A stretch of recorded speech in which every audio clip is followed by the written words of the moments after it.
Assalamualaikum warahmatullahi wabarakatuh. Nama saya Haikal bin Hashim, nombor metrik 054681. Hari ini saya akan menerangkan tajuk penerimaan dan penolakan amalan zikir ismi zat. Yang pertama, saya akan membawa pandangan ulama yang menyokong zikir ismi zat. Yang pertama, Al-Junaid.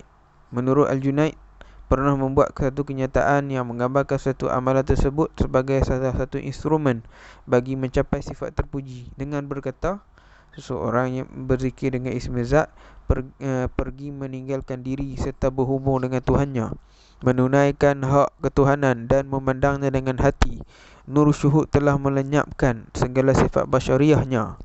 Dalam peristiwa lain, Abu Husain An-Nuri satu ketika pernah beribadat di Masjid Al-Shunizi selama beberapa hari sambil menyebut Allah Allah berterusan selain daripada solat pada waktunya. Dalam keadaan demikian, beliau tidak tidur dan tidak makan dan minum. Berita tersebut dimaklumkan kepada Al-Junaid. Lalu beliau membuat komentar, begitulah orang-orang digunakan Al-Mawajid, mereka dipelihara oleh Allah beserta kurniaan mereka. Yang kedua ialah menurut Abu Bakar Ash-Shibli, suatu kisah lain dilaporkan kepada Abu Bakar Ash-Shibli yang hidup pada kurun ketiga. Seorang lelaki bertanya kepada Ash-Shibli, mengapa anda berzikir menyebut Allah dan bukan la ilaha illallah? Jawab Ash-Shibli, hal ini kerana Abu Bakar Siddiq apabila ditanya Rasulullah SAW apa yang ditinggalkan untuk keluarganya setelah semua hartanya dibelanjakan di jalan Allah, lelaki itu berkata, saya mahu jawapan yang lebih dari itu. Ash-Shibli menjawab, saya bimbang mati dalam keadaan ingkarnya sebelum sempat mengingkarkannya. Kemudian dia bertanya lagi, saya ingin jawapan yang lebih dari itu. Ash-Shibli menjawab, Allah berfirman kepada nabinya, a'udzubillahi minasyaitonirrajim, qulillah summa dharhum fi khawdihim yal'abun. Maksudnya, katakanlah kepada mereka, Allah jualah menurunkannya, kemudian biarkanlah mereka leka bermain-main dalam kesesatan-Nya. Sejurus kemudian pemuda itu berteriak. Kemudian Shibli berkata lagi, Allah. Laki itu kali keduanya berteriak. Shibli berseru lagi, Allah. Dia mengeluarkan teriakan buat kali terakhir dan setelah itu meninggal dunia. Yang ketiga, menurut Imam Al-Ghazali, dalam hubungan ini menganjurkan praktik amalan zikir tersebut dalam beberapa karya beliau, antaranya ketika berbicara tentang adab khulwah, yakni pengasihan diri kerana beribadat. Dalam Ihya, beliau menjelaskan syekh yang ingin seorang murid berkhalwah akan mengajarkannya suatu bentuk zikir supaya dia berterusan berzikir dengan lidah dan hatinya seperti diajarnya menyebut Allah Allah atau subhanallah atau mana-mana zikir dirasakan perlu menurut pandangan syekhnya. Dalam karya masyhur Kimiyah As-Sa'adah, beliau mencatatkan seorang ingin berzikir hendaklah duduk pada suatu tempat sunyi, menutup segala panca indera zahir, menjelekkan mata hati, pendengar hati, dan dengan itu dia menjadikan hati sebagai wadah untuk menerima alam malakut. Pada itu dia hendaklah sentiasa menyebut Allah Allah Allah berterusan dengan hati, tidak dengan lidah. Dalam karya berjudul Mizan Al-Amal, beliau sekali lagi menerangkan kaedah praktik zikir tersebut. Berkata, kemudian kamu mengasingkan diri di suatu tempat ibadah khusus untuk kamu laksanakan ibadat solat fardu dan solat rawatib saja. Selepas itu, kamu tumpukan perhatian beserta himmah yang kuat hanya untuk mengingati Allah dan sentiasa berzikir menyebut Allah Allah dengan lidah, dalam keadaan hati juga turut hadir. Dalam Mishkat Anwar, beliau mencatatkan, maka apabila kamu membebaskan ingatan daripada mengingati perkara yang tidak wujud, yakni kewujudan makhluk, dan tumpuan hanya kepada Tuhan yang sentiasa wujud dengan menyebut Allah, ketika itu kamu akan rehat daripada selain Allah. Al-Ghazali turut membuat penegasan bahawa seorang hamba yang menyebut nama Allah sepatutnya berada dalam keadaan ta'alluh, iaitu hati dan himmah asyik hanya kepada Allah serta tidak berpaling kepada lainnya.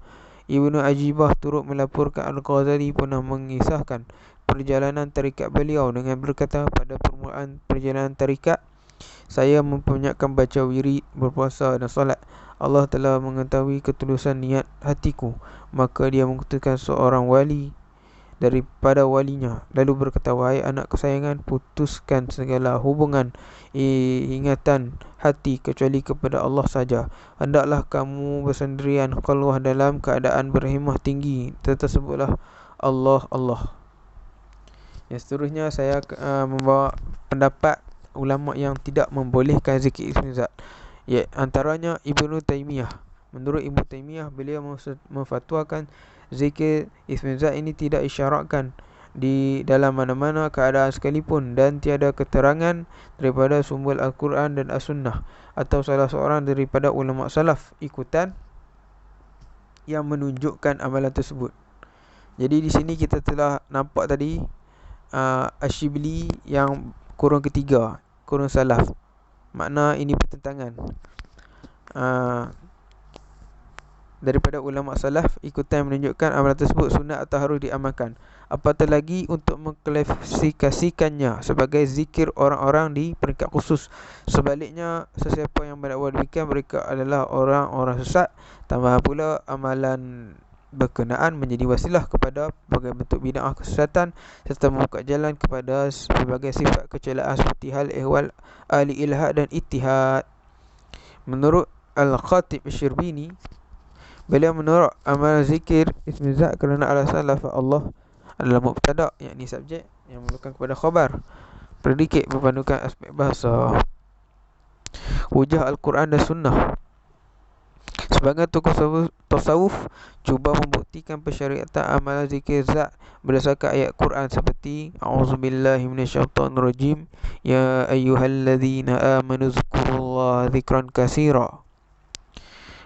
Maksud, wahai orang beriman, untuk bersyukur kepada Allah, ingatlah serta sebutlah nama Allah dengan ingatan serta sebutan yang sebanyak-banyaknya. Dalil kedua, a'udzubillahi minasyaitonirrajim alladzina yadhkurunallaha qiyaman wa qu'udan wa 'ala junubihim wa yatafakkaruna fil khalqis samawati wal ardh rabbana ma khalaqta hadza batina subhanaka faqina azabannar, iaitu orang-orang yang menyebut dan mengingat Allah semasa mereka berdiri dan duduk dan semasa mereka berbaring mengiring, dan mereka pula memikirkan tentang kejadian langit dan bumi sambil berkata, wahai Tuhan kami, tidaklah engkau menjadikan benda-benda ini dengan sia-sia. Maha suci engkau, maka peliharakanlah kami dari azab neraka. Nah, tersebut satu arahan Rasulullah kepada Rasulullah SAW supaya sentiasa berzikir, menyebut nama Allah dalam diri serta menjadi tuntutan kepada seluruh umat mukallaf melaksanakannya. Menurut para penyokong amalan zikir ismi zat, beberapa hadis menganjurkan zikir Allah yang kebanyakannya lafaznya merujuk makna literal, iaitu menyebut Allah sebagaimana disebut dalam Al-Quran, maka ia boleh dijadikan sandaran sebagai dalil dan dasar amalan tersebut. Mengambil contoh mafhum hadis sabda Nabi SAW, iaitu apabila satu kumpulan manusia berkumpul semata-mata kerana menyebut Allah SWT, para malaikat akan menghadiri mereka di samping dikurniakan kepada mereka rahmat, ketenangan, dan Allah menyebut mereka kepada orang yang berada di sisinya. Kesimpulan daripada pembentangan ini, berdasarkan apa yang disebut, saya membuat kesimpulan ringkas bahawa kebanyakan ulama menyokong zikir ismi zat, dan hanya golongan minoriti saja yang menolak pengamalan zikir ini. Dari sudut dari Al-Quran dan As-Sunnah pula ada menyebut secara literal, dan dengan ini ia boleh dibuat asas kepada amalan tersebut. Akhir sekali, saya berpendapat golongan yang menolak amalan zikir ini ialah rentetan daripada pemahaman ulama minoriti tersebut. Seperti tadi Ibnu Taimiyah, yang jelas mereka itu golongan minoriti. Jadi yang selamat adalah golongan yang menyokong menyokong kerana tokoh agung seperti Al-Ghazali dan lainnya menyokong amalan ini. Akhir sekali, tidak perlulah berbalah kerana sudah jelas perbahasan di antara para ulama. Allah Subhanahu wa taala a'lam.